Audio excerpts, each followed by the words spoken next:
যাকাত যারা পাবে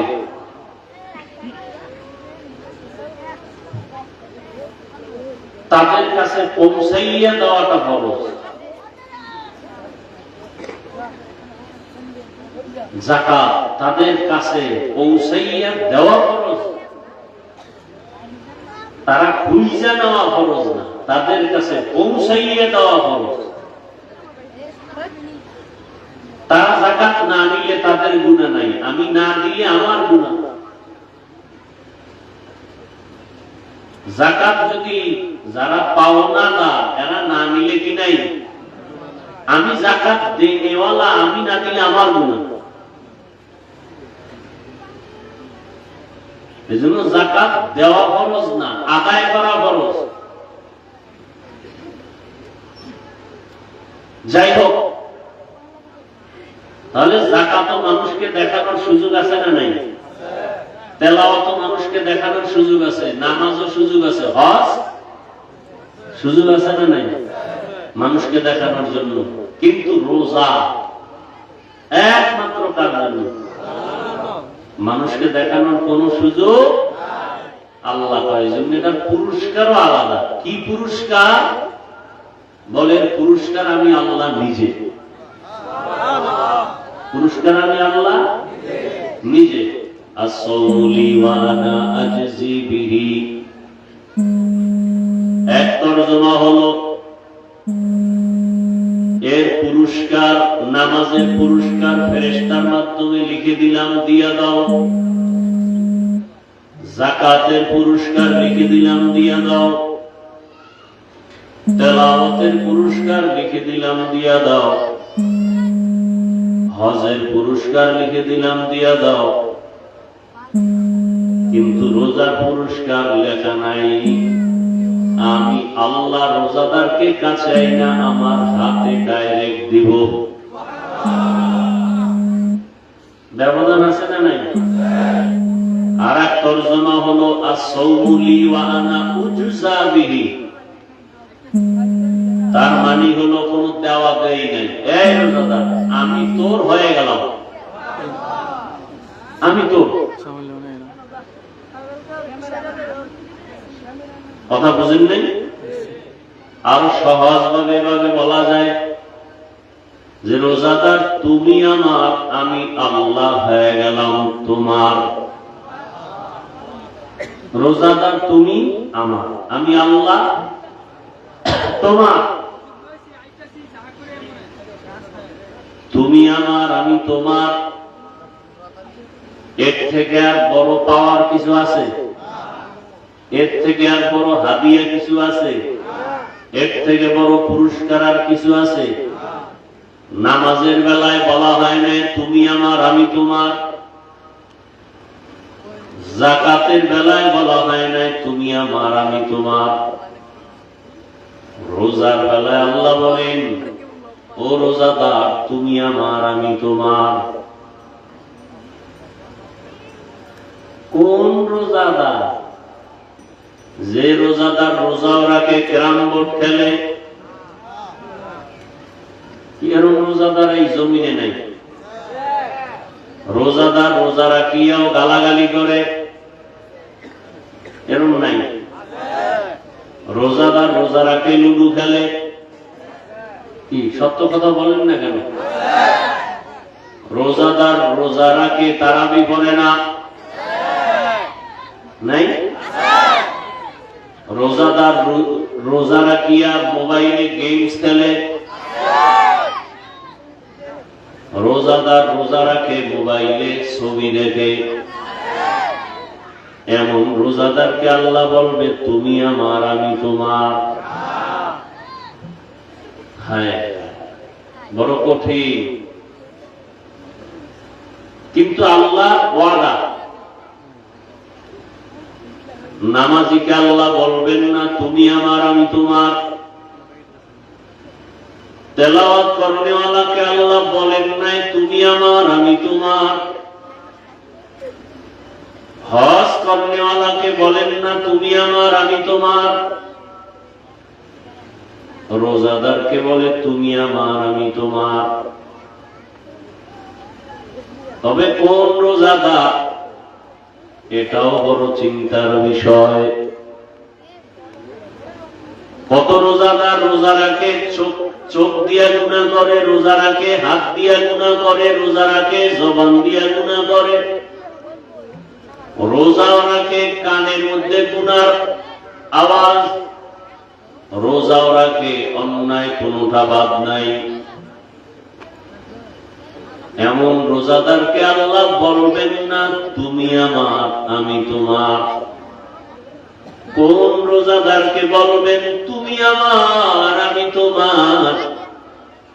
যেই রোজাদার রোজার মাধ্যমে তাকওয়া অর্জন করবে। কি অর্জন করবে?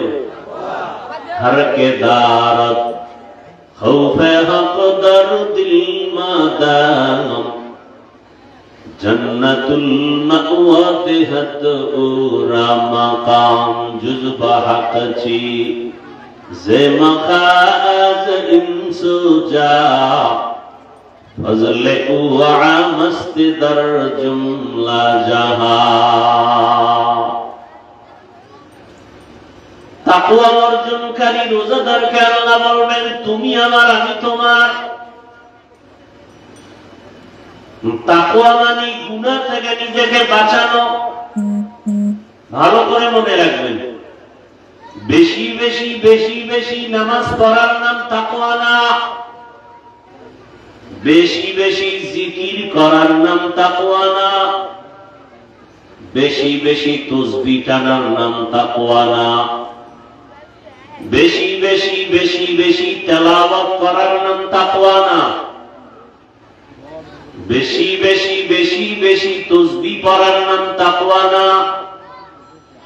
ভালো করে মনে রাখেন, লিখে রাখবেন, বেশি বেশি বেশি বেশি জিকির করার নাম তাকওয়া না, বরং গুনাহ থেকে নিজেকে বাঁচাইয়া রাখার নাম হলো তাকওয়া। কিসের থেকে? হরকে দারত খৌফে হক দরদিল মাদাম জন্নতুল মাওয়া দেহত ওরা মাকাম। রোজার মাধ্যমে নিজেকে গুনাহ থেকে বাঁচাও।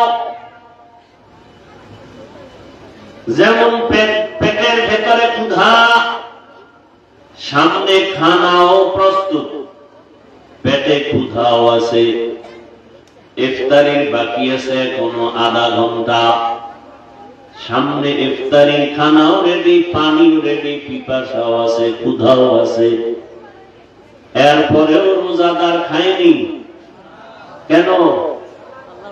কার ভয়? এর নাম তাকওয়া। এর নাম পেটে ক্ষুধাও আছে, খানাও রেডি, খায় না কেন? আল্লাহর ভয়। খানাটাও হালাল, কিন্তু এই মুহূর্তে আল্লাহর বিধানে খাওয়া হারাম, এজন্য খায় না। এই সাধনাটা বাকি 11 মাস ধরে রাখো, এর নাম হলো সিয়াম সাধনা। এই 1 মাসের সাধনা 11 মাস ধরে রাখো।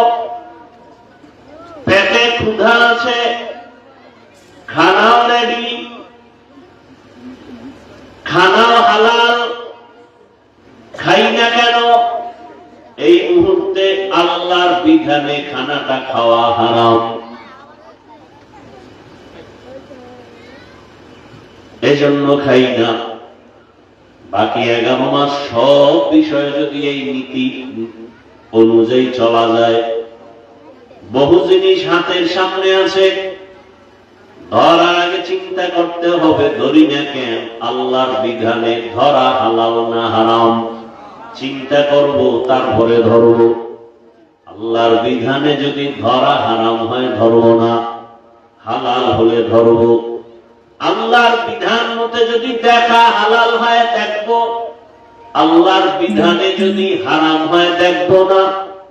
এই নীতির উপরে যদি মানুষ চলে, তাহলে পুরো মানুষটাই ভালো মানুষে পরিণত হয়ে যাবে। এই নীতি নিয়েই তো সাহাবায়ে কেরাম স্বর্ণের মানুষ হয়ে গেছেন। ওমরে ফারুক রাদিয়াল্লাহু তাআলা আনহু অর্ধজাহানের খলিফা, দিনের বেলা আদালতে বসে বিচার করেন, রাতের বেলা মানুষের বাড়ি বাড়ি ঘুরে খবর নেন। ঘুরতে ঘুরতে দেখে একটা বাগানের ভেতরে বাতি জ্বলতেছে। আস্তে আস্তে করে একা একা গিয়া দেখেন কি হালাত। দেখে মহিলাদের কণ্ঠে আস্তে আওয়াজ। মা তার মেয়েকে বলতেছে, সন্তান, বাজারে আগামীকাল দুধ বিক্রি করতে নিয়ে যাও, পানি বেশি দিও। মেয়ে ডাক দিয়া বলে, আম্মা জান, ওমরে যদি খবর পায় খলিফাতুল মুসলিমিন কল্লা ফেলে দিবে। মা বলে, ওমর তো দেখবে না। মেয়ে ডাক দিয়া কয়, ওমর যদি নাও দেখে, ওমরের আল্লাহ তো দেখবে। ওমর কই? ওমর কোথায়? ঘরের পাশে নিরাপত্তার মাঝে দাঁড়ানো। ওমরে ফারুক এতটুকু আওয়াজ শুনে চলে গেলেন। পরের দিন আদালতে বসে লোক দিয়ে ওই মেয়ে আর মাকে ডেকে পাঠালেন। যখন লোক আসছে যে খলিফাতুল মুসলিমিন দুজনকে ডাকছে, ভয়ে কান্না শুরু করছে। ওমর ডাকছে মানে ফাঁসি ছাড়া উপায় নাই, কারণ ওমর কথার আগে তরবারি রেডি। ভয় কান্না, কিন্তু যেতে তো হবেই। দুজন রওয়ানা। কাছাকাছি যখন গেলে ওমরে ফারুক আওয়াজ দিলেন, মা, কান্নার কোনো কিছু নাই। এটা জুলুমের আদালত না, ইনসাফের আদালত। কোনো ভয় নাই। ওমরে ফারুক রাদিয়াল্লাহু তাআলা বললেন, হে মা, আপনাকে সুসংবাদ দেওয়ার জন্য আমি ডাকলাম। আপনার কপাল এত ভালো, আপনার ঘরে একটা চাঁদের আলো পেয়েছেন, সেটা আপনার কন্যা। আপনার মেয়ে আল্লাহর ভয় তাকওয়া এত বেশি আপনার মেয়ের অন্তরে। সুসংবাদ দিতে আপনাকে এখানে নিয়ে আসছি। সুসংবাদটা হলো, আপনি যদি রাজি হন, আমি ওমরের ছেলের জন্য আপনার মেয়েটাকে বিবাহের বন্ধনে নিতে চাই। হরকে তার খৌফে হকদর দিমাদাম জন্নাতুল মাওয়া দেহদ রামাকাম জুজবাহাতচি জে মাখাজ ইনসুজা ফজলে উআমস্তে দর জুমলা জাহা। রমজান মুবারক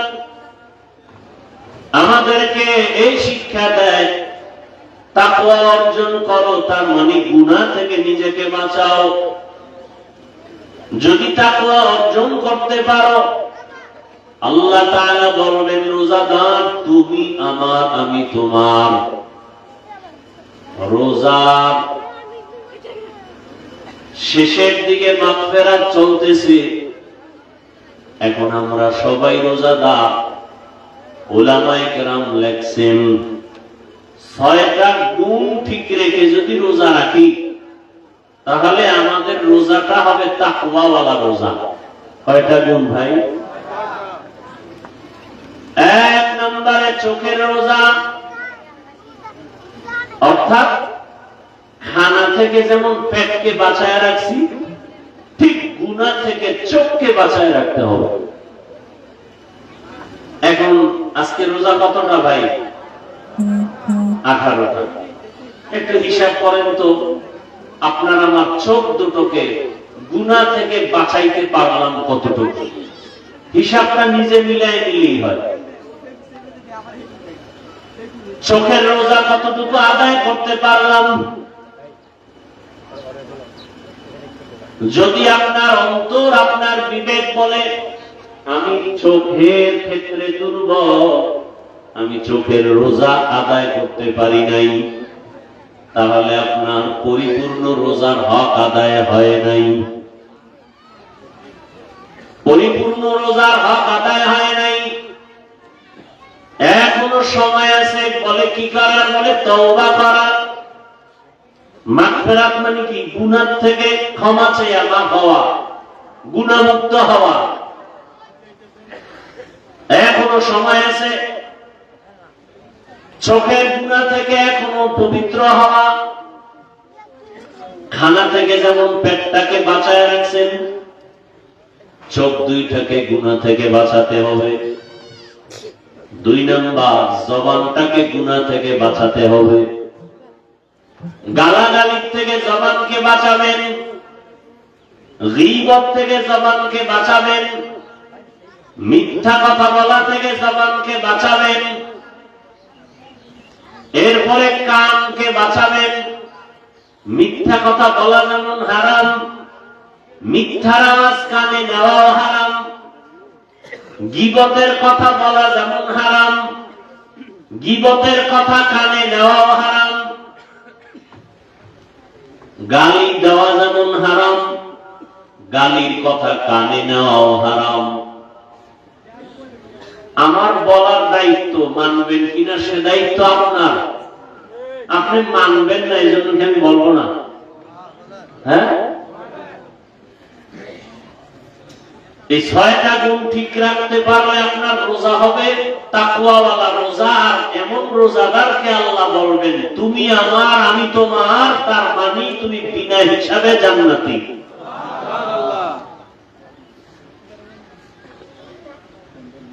চোখ দুইটাকে গুনাহ থেকে বাঁচাবেন,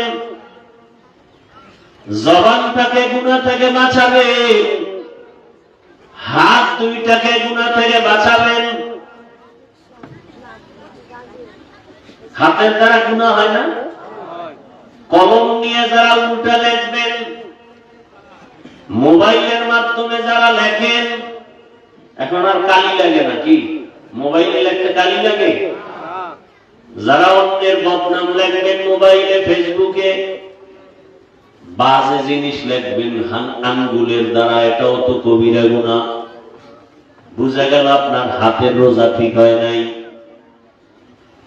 তাহলে আপনার পরিপূর্ণ তাকওয়ার লাইনে রোজা দুর্বল।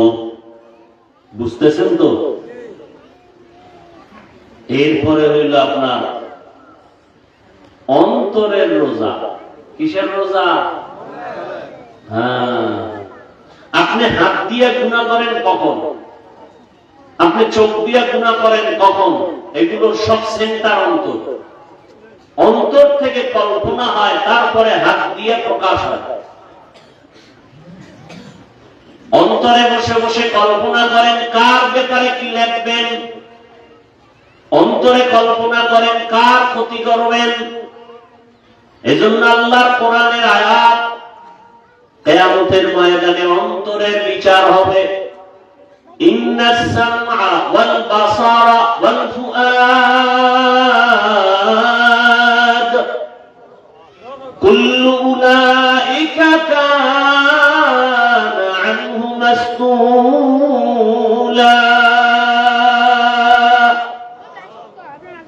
অন্তরের বিচার হবে, চোখের বিচার হবে, কানের বিচার হবে।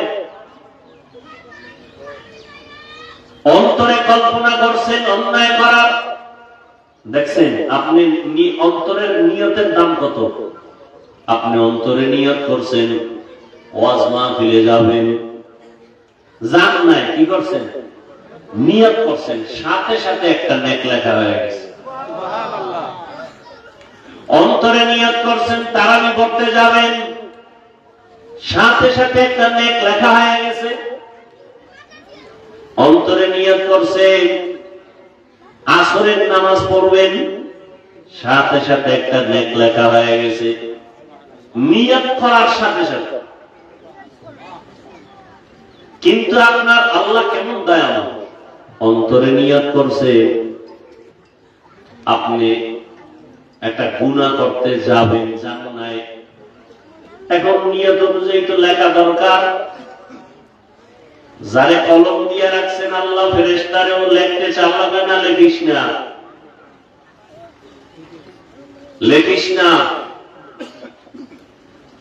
যখন আপনি হাঁটতেছেন, যাবেন, গুনার দিকে হাঁটতেছেন, যাইতেছেন, ফেরেশতা কয় আল্লাহ এখন লেখি, আল্লাহ বলেন এখনো লেখিস না। যখন গিয়ে আপনি গুনার কাছে হাজির, ফেরেশতা বলে এখন লিখবো, কয় না লেখিস না। গুনার কাজটা ধরছেন, করবেন, ফেরেশতা বলে এখন লিখবো, কয় না এখনো লেখিস না। মনটা ভালো লাগে না, ধৈর্যও ছাইড়া দিচ্ছেন, না করবো না। দেখছেন, গুনার কাজটা করার মতো নিয়ত করে ধরছেন, করবেন, ভালো লাগে না, ছাইড়া দিচ্ছেন। ফেরেশতাটা লেখবো না, আপনি উল্টো ফিরে গেছেন, আল্লাহকে একটা নেক লিখে দাও। কাদেরে কুদরত দারি বরকামাল, আনতা রব্বি আনতা হাসবি যুল জালাল, তুহি কাদের জলিলুল্লাহ জাহাদার, বহরকারে কি বাসি বা খুদাওয়া। ভাইরা আমার, আল্লাহ রাব্বুল আলামিন রোজার মাধ্যমে আমাদেরকে গুনাহমুক্ত করাতে চান। দুনিয়াতে যত ধর্মের মানুষ আছে সবার মধ্যে রোজার নিয়ম আছে, সবাই রোজা রাখে, সিস্টেম আলাদা, নাম আলাদা। সবাই না খাওয়ার সাধনা করে, হিন্দুরাও করে, বৌদ্ধরাও করে, ইহুদিরাও করে, খ্রিস্টানেরাও, সব ধর্মে না খাওয়ার সাধনা করে। আমাদেরটা না খাওয়ার সাধনার মধ্য দিয়ে আল্লাহকে সন্তুষ্ট করি এবং এর বিনিময়ে আমরা জান্নাত পাবো। হিন্দুদের মধ্যেও না খাওয়ার সাধনা আছে, বৌদ্ধ ধর্মে না খাওয়ার সাধনা আছে, বরং আমাদের থেকে আরো বেশি আছে, আমাদের টাইমের থেকে আরো বেশি। কোন কোন ধর্মের কথা শুনছি না খাইয়া যদি মরতে পারে তাহলে বিনা হিসাবে জান্নাত পাবে, এমনও ধর্ম আছে।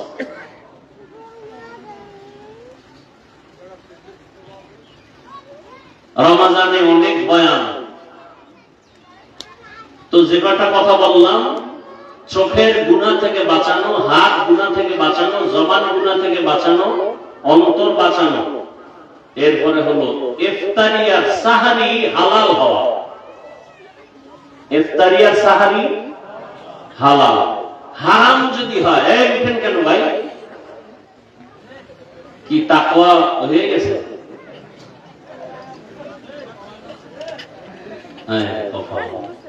তাকওয়া হয়ে গেছে। ইফতারি আর সাহারি কি হওয়া? হালাল হওয়া, হালাল টাকায় হওয়া। হালাল টাকা দিয়ে ইফতারি রেডি করলেন, খাইলো বে রোজাদারে, কি সওয়াব। হ্যাঁ, ইফতারিও হতে হবে হালাল টাকার মাধ্যমে, সাহারিও হতে হবে হালাল টাকার মাধ্যমে। ঠিক আছে তো ইনশাআল্লাহ? আচ্ছা, অনেক কথা, টাইম কম, আর দু তিনটা কথা আছে গুরুত্বপূর্ণ, খেয়াল করেন। রমজান মুবারকে মূল একটু নফল আমল তো অনেক আছে, এর মধ্যে মূল আমল কয়েকটা কথা খুব খেয়াল করেন। এক নাম্বার রোজা রাখা তো আছে, তো রোজাটা কেমনে রাখতে হবে এটা তো বুঝলেন। খালি সারাদিন না খায় থাকার নাম রোজা? এই যে এতক্ষণ আলোচনা করলাম, এগুলো ঠিক রাখা রোজা রাখলে এটা আসল রোজা। এরপরে আমল, রোজার এত মূল্য কেন? এটা কোরআন নাজিলের মাস। কিসের মাস? কোরআন নাজিলের মাস। অতএব রোজার মধ্যে মূল আমল রোজা রাখার পরে তারাবির নামাজ। কিসের নামাজ? তারাবির নামাজ। আচ্ছা, আপনারা জানেন, অনেকে হয়তো মনে নেই, অন্য মাসে আর রোজার মাসে আমলের ব্যবধান আছে না নাই? অন্য মাসের তুলনায় রোজার মাসে একটা নফলের দাম ফরজের সমান। একটা নফলের দাম ফরজের সমান। তার মানে অন্য মাসে 1 রাকাত ফরজ পড়া, এই মাসে 1 রাকাত নফল পড়া। এই মাসে 1 রাকাত নফল পড়া মানে অন্য মাসে ফরজের সমান। তাহলে এই মাসে রোজা রাখা একটা বড় আমল, আর একটা হলো তারাবির নামাজ আদায় করা। এটা দিনে না রাতে? রাতে। তো রোজা রাখা আল্লাহর পক্ষ থেকে হুকুম, তারাবিটা রাসূলের পক্ষ থেকে। কার পক্ষ থেকে? তাহলে যারা রোজা রাখেন তারা কার হুকুম মানলাম? আল্লাহ। তারাবিটা কার হুকুম? রাসূলের। তাহলে যারা রোজা রাখি তারা আল্লাহটা মানলাম, যারা তারাবিটা পড়ি তারা কারটা মানি? রাসূলেরটা। এবং যারা তারাবি পড়ি না তারা রাসূলেরটা ছেড়ে দিলাম, রোজা রাখি আল্লাহটা রাখলাম। এখন কারা রাসূলের পক্ষে বা বিপক্ষে, এটা একটা ব্যবধান হয়ে যায়। যায় না? যায় না? যায়। রোজা রাখলাম, আল্লাহটা ধরে রাখলাম। তারাবি পড়লাম, রাসূলেরটা ধরে রাখলাম। রাসূলেরটা কেউ অর্ধেক পড়ে, অর্ধেক পড়ে না। কথা ঠিক না? কেউ 8 রাকাত, কেউ 4 রাকাত, কেউ পড়েই না। দেখেন তার রোজার শুরুতে যেই পরিমাণ তারাবির মুসল্লি, এখন কি বাড়তেছে না কমতেছে? কি কেন বরকত কমতেছে এই জন্য? হ্যাঁ, বরং দিন দিন রমজানের বরকত কিন্তু বাড়তেছে। আমরা বরকত কমাই দিতেছি। এরপরে তারাবির নামাজ বেশি পড়লে সওয়াব বেশি না কম? নফল বেশি পড়লে রমজানে সওয়াব বেশি না কম? একটা 1 রাকাত নফল মানে ফরজের সমান। তারপরে কম পড়বেন কেন? কম পড়বেন কেন? নাম্বার 2, কোরআন নাজিলের মাস, বেশি বেশি তেলাওয়াত করা দরকার না? তাহলে কমপক্ষে 1 খতম তো দেওয়া উচিত। নিজে নিজে পড়ে একটা খতম, আর যারা 20 রাকাত তারাবির মাধ্যমে তো একটা খতম হয়। তো যারা তারাবি 20 রাকাত পড়েন তারা তো একটা খতম পাবেন। 26 রমজান কদরের রাতে খতম হয়। যদি ধারাবাহিক খতমটা ধরে রাখেন তো একটা খতম হবে তারাবির দ্বারা। যারা পুরো 20 রাকাত পড়েন না তারা তো সেই খতমটাও পাবেন না। কি ভাই, উচিত না? নিজে নিজে কোরআন তেলাওয়াত করেন, এখনো সময় আছে। আল্লাহ কোরআনের সাথে সম্পর্ক তৈরি করেন। পৃথিবীতে তেলাওয়াত, আল্লাহ কোরআনের মতো মজা তেলাওয়াতের কিতাব আর কোথায় পাবেন? এত মজার আওয়াজ কোথায় পাবেন? অন্তত তারাবির মাধ্যমে একটা খতম দেন, আর নিজে নিজে কোরআন তেলাওয়াতের দ্বারা একটা খতম দেন। কমপক্ষে 1 পারা করে যদি দৈনিক পড়েন, পুরা রমজান মাসে একটা খতম হয়ে যাবে। এই হলো এক সুযোগ। আর যারা কোরআন তেলাওয়াতকারী মাদ্রাসার তালিবুল ইলম ছাত্র, এদেরকে আপনারা সহযোগিতা করেন। গরিব এতিম অসহায় এদের দান সদকা করেন, এদের পোশাক দেন। যারা ধনী মানুষ যাকাত দেন। গরিব এতিম অসহায় রাস্তার গরিব এতিমদেরকে যাকাত দিলে 1 দিকের সওয়াব, আর কোরআন পড়নেওয়ালা ছাত্রদের এতিম অসহায়দেরকে যাকাত দিলে 2 দিকের সওয়াব। এক হলো এতিমের হক আদায় হলো, গরিবের হক আদায় হলো, অন্যদিকে আল্লাহ কোরআন শিক্ষার সহযোগিতা করা হলো। 2 দিকের সওয়াব। এজন্য কোরআনওয়ালা ওদেরকে দিলে তো 1 টাকা গুনায় যাবে না, অন্যায় ভাবে খরচ হবে না। কিন্তু